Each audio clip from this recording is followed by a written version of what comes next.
Euh, je crois que plus que jamais, on est dans cette réflexion sur la prière. Quelle question tu me poserais là? Et la dernière fois, tu m'avais dit qu'il y avait pas mal encore de passages de Oui, l'évangile oui, sur sur la prière oui, que tu aimerais commenter, dont tu aimerais oui, parler, oui. et que ce serait la phase qui précède le moment où on va parler de la pratique de la prière. Alors, avant d'arriver à la pratique, Voilà, justement, tu avais encore pas mal de oui, choses et à dire. justement, et j'aimerais qu'on fasse le point déjà sur ce qu'on a pu en dire, mais à mon avis, on ne peut pas faire l'impasse d'aller visiter un peu plus les textes de l'Évangile où Jésus a un enseignement sur la prière. Avant d'arriver à la pratique de la prière est très lié à la confiance en lui. Euh, Moi, je suis très impressionné par ne serait-ce que hier. C'est une manière de prier qui est très peu connue et pourtant qui devrait être la plus vécue, euh, pas dans la pratique, mais dans l'esprit. Dans l'esprit là, qui donne aussi une pratique, mais l'esprit est premier. Quand Saint Paul nous dit, à la lettre aux Philippiens, soyez toujours dans la joie. Laissez-moi vous le redire, soyez toujours dans la joie. Le Seigneur est proche. Le motif, la motivation de la joie, la proximité du Seigneur. Le Seigneur est là.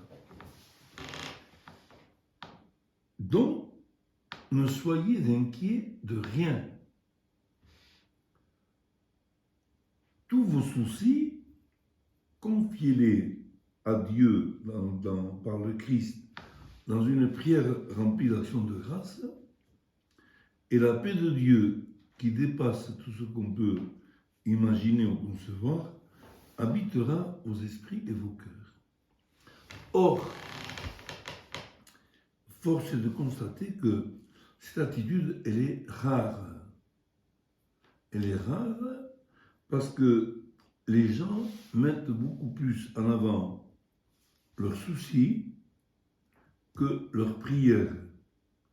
Or, Saint Paul nous dit, ne soyez inquiets de rien, le Seigneur est proche, donc confiez-lui vos soucis. Alors que les gens, ils ne prient pas à cause de leurs soucis.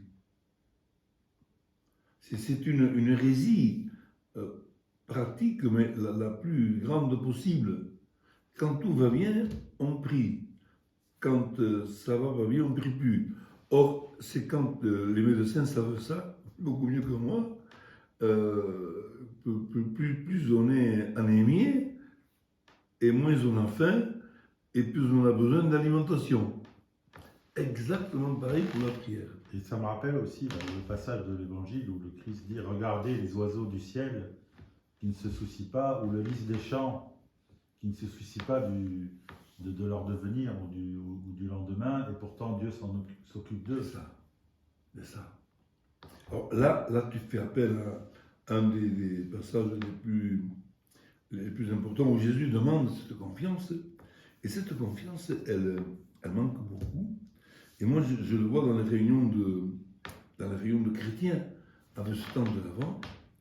Mais il y a un manque de foi, mais généralissime, incroyable. Il y a une chose aussi, je trouve que les gens assimilent la foi à l'austérité au lieu de l'assimiler à la joie, justement. C'est ça. La foi n'est pas austère, elle n'a rien d'austère. Mais combien de chrétiens ont en tête, ça on l'a déjà dit, mais on peut le répéter tous les jours si on veut, combien ont en tête cette phrase de Jésus lui-même, au verset 11 du chapitre 15 de Saint Jean, je vous dis tout cela pour que ma joie soit en vous. Ce que tu viens de dire exactement ça, et que votre joie soit parfaite. Jésus comme joie, c'est très rare d'arriver à faire comprendre ça. Dans le bas-relief ici de l'église, quand tu rentres la partie de droite de l'église, il y a les frères prémontrés, au retour de leur exil en Espagne, après les guerres de religion, ils ont voulu montrer les deux aspects de la vocation prémontrée. La vocation apostolique avec à 3 reprises la représentation des évangélistes, donner la parole, prêcher, la charge pastorale, paroissiale, et en même temps, ils ont mis 6 ermites, devenus moines pour quelques-uns après, puis Bruno, Antoine et Blaise, de l'autre côté, Benoît, Guillaume et Fulgence. Et Saint-Antoine, chez le catholique moyen, c'est Saint-Antoine de Padoue. Avec une formule, tu nous fais retrouver tout ce qu'on a perdu. Mais là, c'est Saint-Antoine le Grand.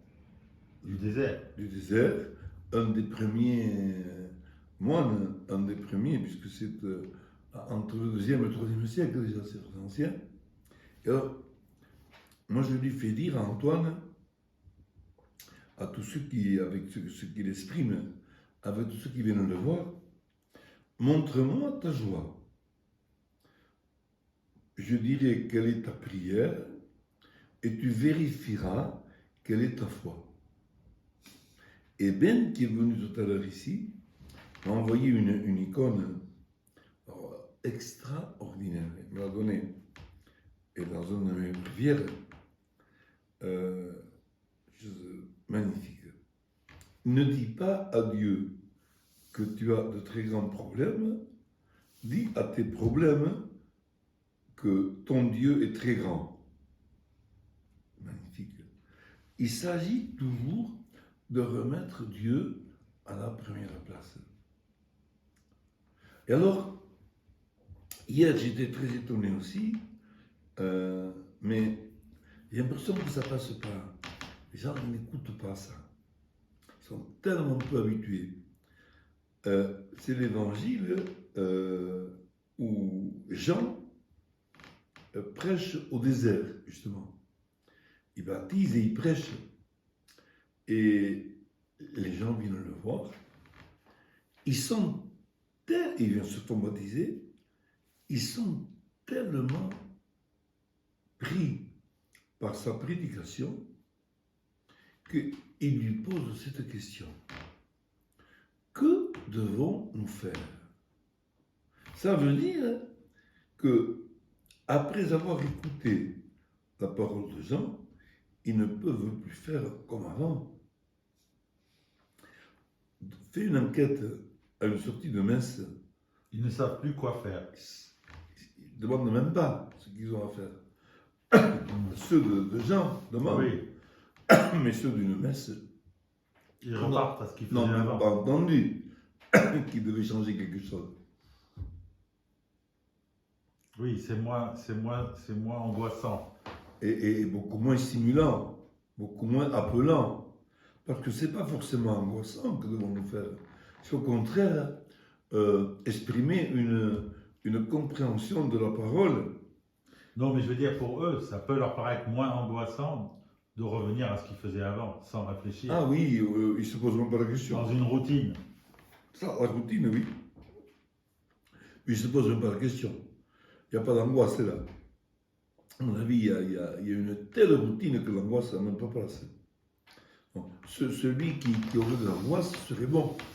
Un peu de... Ce serait un premier appel. C'est ça. Je ne peux pas continuer comme je fais. Et ça, c'est là. Non, c'est très sérieux.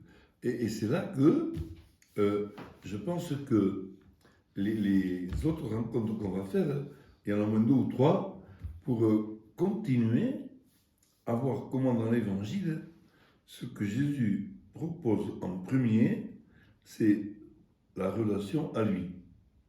Alors, j'aimerais bien avoir les autres rencontres qu'on a eues. Tu me résumes un peu, même si tu m'as envoyé que ça, les passages de gens que j'ai pu expliquer. Parce qu'il y a d'autres de gens, et il y a aussi les autres évangélistes qui ont aussi un enseignement sur la prière très, très fort. Et après, on arrivera à la pratique. On a déjà cité, pour la plupart du temps, effectivement, pas mal de passages de l'évangile de Jean. De gens, oui, mais pas tout. Certainement pas. Beaucoup quand même, beaucoup. Mais j'aimerais que tu me montres un peu pour voir, c'est pas grave non plus si je vais redire, Marc, mais Non. parce qu'avec Jean, et après, on ira voir les trois synoptiques, qui sont aussi très importants. Eux, c'est plutôt le lien entre, c'est toujours pareil, entre la confiance et la demande. Moi, je suis très, très sensible aujourd'hui aux besoins que notre monde a, que l'Église a, de retrouver une vie de prière beaucoup plus forte.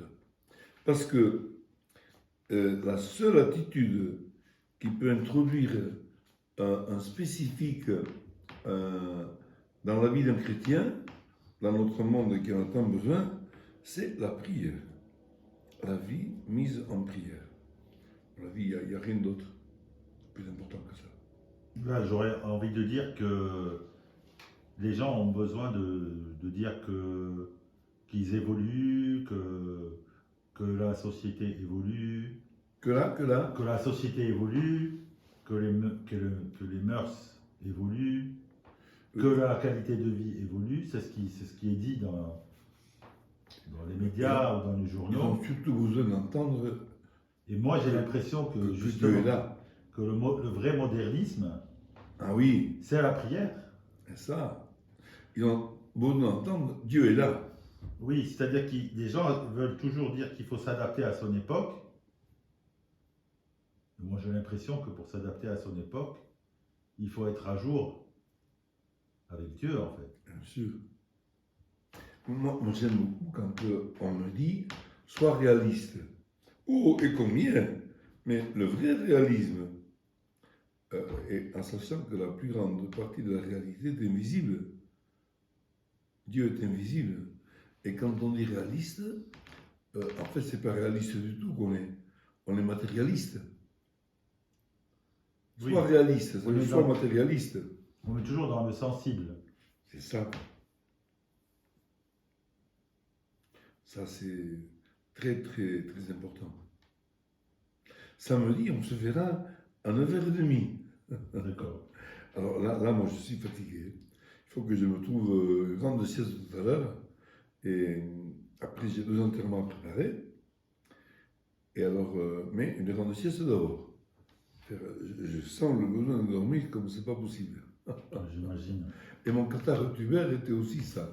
Mais on va garder ça pour samedi, on continue Saint-Jean, et après on attaquera les synoptiques. Et après, une prière très pratique. Et comme ça, on aidera nos frères et nos sœurs à être beaucoup plus dans la prière. C'est le but de la manœuvre. Allez, Très bien. on l'arrête là. Merci. Merci à toi.